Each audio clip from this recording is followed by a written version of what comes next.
Hello hi नमस्कार। मेरा नाम आशुतोष कुमार और आप देख रहे हैं R&D विद आशुतोष। आपका स्वागत है हमारे इस चैनल पे। अगर आप इस चैनल पे नए हैं तो आपको इस सेशन के इनिशिएटिव को हम बता दें कि इस पूरे के पूरे सेशन का उद्देश्य यह है कि आपकी हर एक परेशानी जीके जीएस से रिलेटेड हर एक परेशानी को सॉल्व किया जाए और आपके हर एक चिंता को जो भी आपको होती है जीके जीएस को लेके उसको दूर किया जाए। इस पूरे के पूरे सेशन में हम लोग 25 प्रश्नों को कर रहे होंगे जो कि बहुत ही कम टाइम में 10 से 12 मिनट में हो रहा होगा। और इस पूरे पूरे सेशन में हम लोग सभी नए महत्वपूर्ण प्रश्नों को जो कि आपके प्रीवियस ईयर से हो सकता है, आपके करंट अफेयर से हो सकता है और आपके आगामी समय में जो भी आप एग्जाम देंगे उससे रिलेटेड होने वाला है। ठीक है, तो अगर आप एसएससी की तैयारी कर रहे हैं या फिर किसी भी एग्जाम की तैयारी कर रहे हैं जिसमें आपका जीके जीएस आता है और आप सभी को पता है जीके जीएस सब जगह आता है, तो भैया आप ये सेशन को देखें और इस पूरे पूरे सेशन को देखिए और जज करें उसके बाद कि आपको ये सेशन कैसा लगा। और आपको ये सेशन रोज मंडे से फ्राइडे रोज 10 बजे आपको देखने को मिलेगा और आपको ये सेशन लेना है या नहीं लेना ये आप डिसाइड करें। तो चलिए शुरू करते हैं इस पूरे के पूरे सेशन को और शुरू करेंगे एक सलूट के साथ और जय हिंद जय भारत के साथ। ठीक है, चलिए आगे बढ़ते हैं हमारे पहले प्रश्न पे। और हमारा पहला प्रश्न है, भारत के संविधान में अस्पृश्यता का उन्मूलन प्रावधान का उल्लेख डैश में किया गया। और आपके ऑप्शन है ए अनुच्छेद 14, बी अनुच्छेद 17, सी अनुच्छेद 20 या डी अनुच्छेद 32। और आपका उत्तर क्या होगा? जी हाँ, अनुच्छेद 17। अनुच्छेद 17 में अस्पृश्यता यानी छुआछूत को उन्मूलन करता है। इस अभ्यास को प्रतिबंध किया गया है। 1955 में इस अभ्यास को अपराध घोषित किया गया। ठीक है, चलिए आगे बढ़ते हैं। दूसरा प्रश्न है, जब मैग्नीशियम ऑक्सीजन की उपस्थिति में जलता है तो लौ का रंग क्या होता है? और आपके ऑप्शन है ए पीला, बी लाल, सी सफेद या डी हरा। और आपका उत्तर होगा हाँ, सी सफेद। जब मैग्नीशियम ऑक्सीजन की उपस्थिति में आता है तो उसका रंग जलने का सफेद हो जाता है। ठीक है, चलिए हमारा तीसरा प्रश्न में हम चलेंगे। निम्नलिखित में गुप्त शासन में से किसको उसकी सैन्य उपलब्धियों के कारण भारतीय नेपोलियन कहा जाता है? और आपके ऑप्शन है ए चंद्रगुप्त द्वितीय, बी चंद्रगुप्त एक, सी श्रीगुप्त या डी समुद्रगुप्त। और आपका उत्तर हो जाएगा डी समुद्रगुप्त। चलिए दूसरे प्रश्न में हम चलेंगे। हमारा चौथा प्रश्न है, कृष्ण अय्यर किस नृत्य विधा से संबंधित है? और आपके ऑप्शन है ए कथक, बी ओडिसी, सी कुचिपुड़ी, डी भरतनाट्यम। और आपका उत्तर क्या होगा? डी भरतनाट्यम। अगर इनके बारे में हम बताएं तो ये सुप्रीम कोर्ट के जज थे। इनका जन्म 15 नवंबर 1915 में केरला में हुआ था। ठीक है, और ये भरतनाट्यम विधा से संबंधित है। ठीक है, चलिए आगे बढ़ते हैं। पांचवा प्रश्न है, भारत में जनसंख्या जनगणना प्रत्येक डैश में एक बार आयोजित की जाती है। और आपके ऑप्शन है ए 5 वर्ष, बी 12 वर्ष, सी 10 वर्ष या डी 15 वर्ष। और आपका उत्तर हो जाएगा सी 10 वर्ष। हर एक 10 वर्ष में भारत में जनसंख्या जनगणना प्रत्येक 10 साल में होती है। ठीक है, चलिए हमारा छठा प्रश्न है, निम्नलिखित में से कौन सा देश लूसोफोनिया खेल का हिस्सा नहीं है? और आपके ऑप्शन है ए पुर्तगाल, बी जर्मनी, सी भारत या डी मकाऊ। और आपका उत्तर हो जाएगा डी जर्मनी। ठीक है, लूसोफोनिया खेल का हिस्सा कौन नहीं है तो आप इसका उत्तर देंगे बी जर्मनी। और आप बताएं कि लूसोफोनिया खेल क्या है हमारे कमेंट बॉक्स में। ठीक है, अगर आप नहीं बताएंगे तो हम अगले वीडियो में इसको कवर कर रहे होंगे, इसका उत्तर दे रहे होंगे। 7 नंबर प्रश्न है, भारत में रेडियो प्रसारण 1923 में डैश द्वारा शुरू किया गया। और आपके ऑप्शन है A radio club Bombay, B lions club of Bombay, C rotary club of Bombay या D rotaract club of Bombay. और आप इसका उत्तर दे रहे होंगे A radio club of Bombay. ठीक है, इसको आरसीबीसी के नाम से भी जाना जाता है। यह क्लब अपनी खेल सुविधाओं के लिए भी जाना जाता है। यहाँ पे स्विमिंग पूल, बैडमिंटन कोच, है ना, सारे के सारे आपको मिलेंगे इस क्लब में। हमारा 8वां प्रश्न है, भारत के संविधान का कौन सा अनुच्छेद चुनाव के अधीक्षक, निर्देशन और नियंत्रण के बारे में बात करता है? और आपके ऑप्शन है ए अनुच्छेद 324, बी अनुच्छेद 333, सी अनुच्छेद 356 या डी अनुच्छेद 367। और आप इसका उत्तर दे रहे होंगे ए अनुच्छेद 324। ठीक है, चलिए आगे बढ़ते हैं हम। हमारा 9वां प्रश्न है, राष्ट्रीय आय की गणना करते समय डैश को एक कारक के रूप में लिया जाता है। और आपके ऑप्शन क्या है? ए रसायन का प्रयोग किया गया, बी बिजली का बिल, या सी निर्यात, या डी सड़क का निर्माण। और आप इसका उत्तर दे रहे होंगे सी निर्यात। जब भी हम राष्ट्रीय आय की गणना करते हैं उस समय निर्यात को हम एक कारक के रूप में लिया करते हैं। ठीक है, इसे आप याद रखें। हमारा 10वां प्रश्न है, निम्नलिखित में से कौन सा त्योहार असम में देवी कामाख्या के मासिक धर्म का प्रतीक है? और आपके ऑप्शन क्या है? ए मुत्सु, बी चापचरकूट, सी वांगाला, या डी अंबुबाची मेला। और आपका उत्तर क्या हो जाएगा? जी हाँ, आप सही है, डी अंबुबाची मेला। इसे अमेती में त्योहार के नाम से भी जाना जाता है। ये गुवाहाटी आसाम में होता है। यह एक वार्षिक धर्म त्योहार है। ठीक है, यानी कि हर वर्ष इसे मनाया जाता है असम में। ठीक है, चलिए इसके दूसरे नाम को भी याद रखेंगे। हमारा 11वां प्रश्न है, डैश उद्योग में ट्रांजिस्टर सेट से लेकर टेलीविजन तक उत्पादों की एक विस्तृत श्रृंखला शामिल है।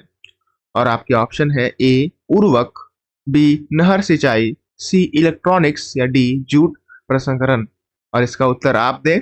बहुत ही आसान उत्तर है इसका, जी हाँ, सी इलेक्ट्रॉनिक। हमारा 12वां प्रश्न है, निम्नलिखित 4 में से 3 सिलेंटेरेटा फाइलम के उदाहरण हैं और इस एक समूह बनाते हैं जो उस समूह से संबंधित नहीं है।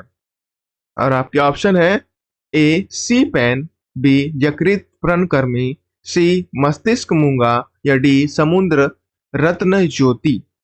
और आपका उत्तर हो जाएगा बी यकृत पर्णकृम। इसे आप याद रखें, ये एक परजीवी है। हमारा 13वां प्रश्न है, एक डैश बहते पानी एक बाधा है जो प्रवाह को बाधित, निर्देशित या मंद कर देती है। अक्सर जलाशय, झील या अवरोध का निर्माण करती है। और आपके ऑप्शन क्या है? ए भूल भुलैया, बी बांध, सी सहायक नदी, या डी खाई। और आप इसका उत्तर दे रहे होंगे जी हाँ, बी बांध। चलिए इसी तरह बने रहे हमारे इस पूरे के पूरे वीडियो में। आगे बहुत ही बेमिसाल आपको प्रश्न देखने को मिलेंगे। इस पूरे के पूरे सीरीज को आप अपने स्पीडोमीटर से भी देख सकते हैं, जिससे कि आपको सहायता मिले और भी कम टाइम में देखने के लिए।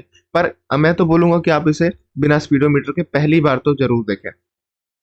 हमारा 14वां प्रश्न है, स्वामी दयानंद सरस्वती ने डैश संगठन की स्थापना की जिसने हिंदू धर्म में सुधार का प्रयास किया। और आपके ऑप्शन है ए आर्य समाज, बी आदि हिंदू समाज, सी वेदांत समाज, या डी आदि धर्म समाज। और आप इसका उत्तर दे रहे होंगे जी हाँ, ए आर्य समाज।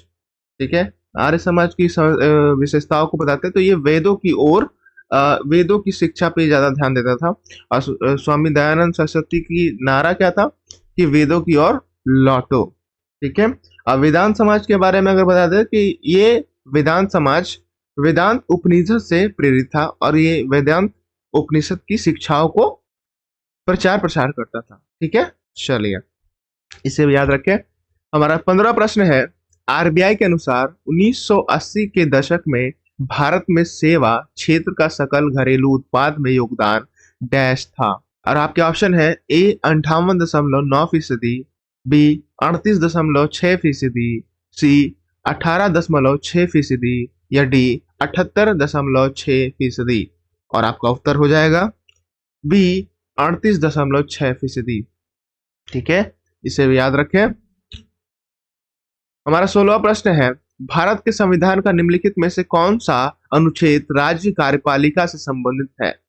और आपके ऑप्शन है ए अनुच्छेद 134 से 143, बी अनुच्छेद 123 से 132, सी अनुच्छेद 153 से 67, डी अनुच्छेद 145 से 150।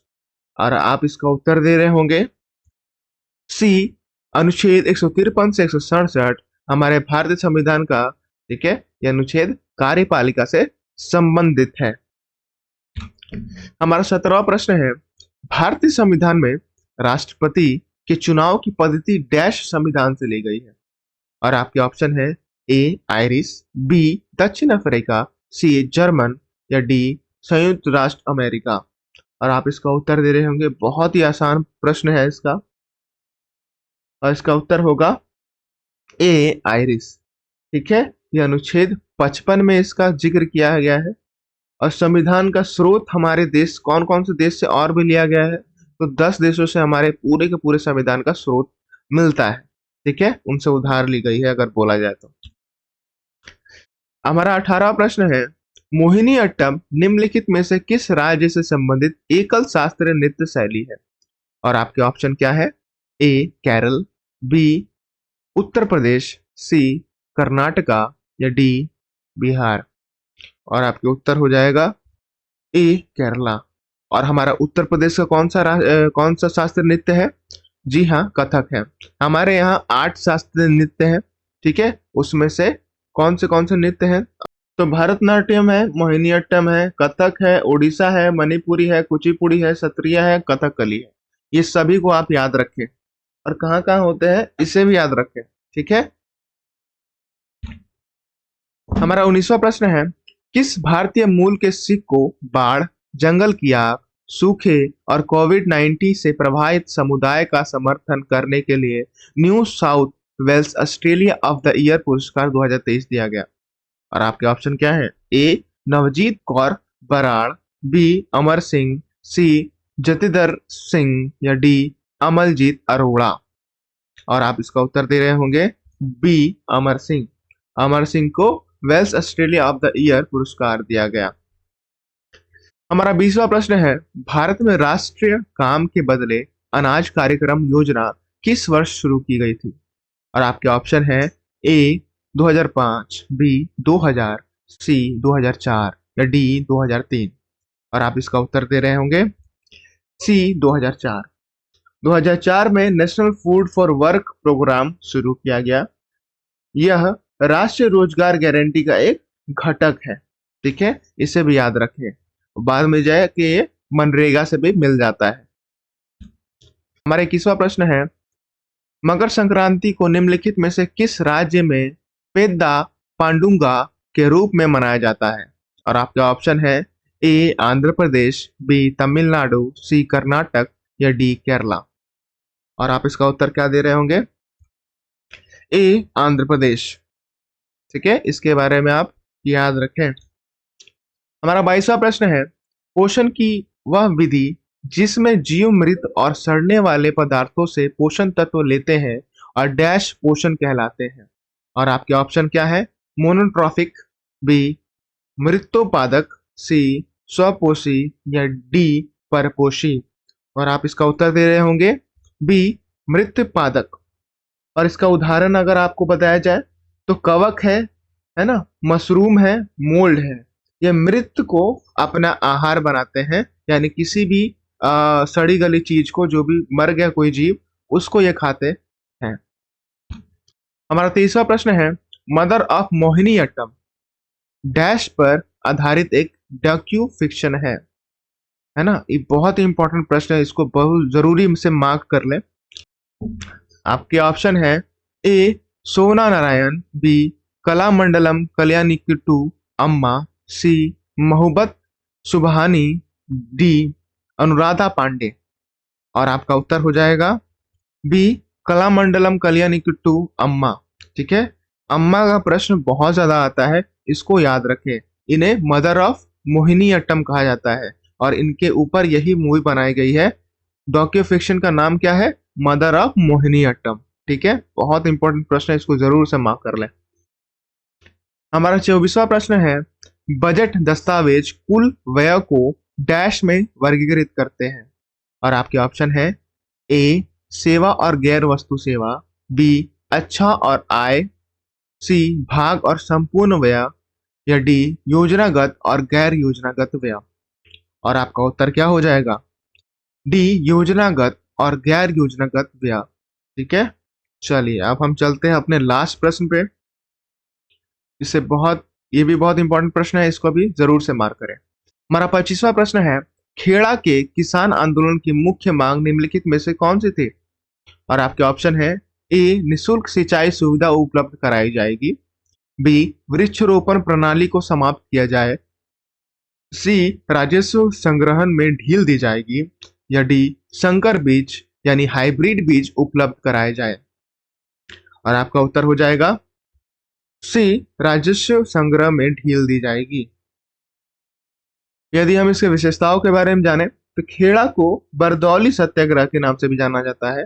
यह 1918 में गांधी जी द्वारा गुजरात के खेड़ा ग्राम में हुआ था। अगर गांधी जी की और भी आंदोलन के बारे में बात किया जाए तो चंपारण सत्याग्रह 1917 में हुआ था, असहयोग आंदोलन 1920 में, और दांडी मार्च या नमक सत्याग्रह 1930 में। यह मुख्य उनके आंदोलन या सत्याग्रह है, इसे भी याद रखें। चलिए आज के लिए बस इतना ही। धन्यवाद आपका इस पूरे के पूरे सेशन में बने रहने के लिए। हम फिर से मिलेंगे आपको अगले दिन अगले नए प्रश्नों के साथ, नए जोश के साथ, और तब तक के लिए मुस्कुराते रहें और रिवीजन करते रहें। धन्यवाद।